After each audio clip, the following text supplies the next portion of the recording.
মামুনি রান্না করেছে হচ্ছে এই যে সাদা ভাত, ইলিশ মাছের মাথা দিয়ে বাঁধাকপির তরকারি, ধোকার ডালনা, আলু ঝুরঝুরে, ইলিশ মাছ ভাবা এখানে আছে। খেয়ে পরে দেখি কীরকম করেছে রান্না, তারপর আপনাদেরকে বলো কীরকম হয়েছে। ইলিশ মাছের মাথা দিয়ে বাঁধাকপির তরকারি দারুণ হয়েছে, দারুণ।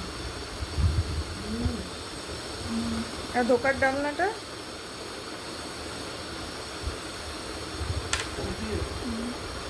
ঠিক আছে। আবার দেখা হচ্ছে আপনাদের সাথে পরে। গাইস, আজকে আমি বিকেলের টিফিনে বানিয়েছি ফিশ মোমো। দেখা যাক মামুনিকে দিয়েছি, দেখি মামুনি কি বলে। খেয়ে দাঁড়ান আপনাদেরকে দেখাচ্ছি। এই যে ফিশ মোমোটা হেভি বানিয়েছিস তো, খাও আর দারুণ একটু লাগছে। দেখি তো।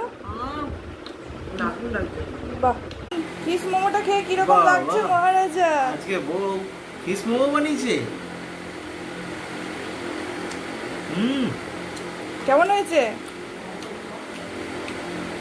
এ তো দোকান ফের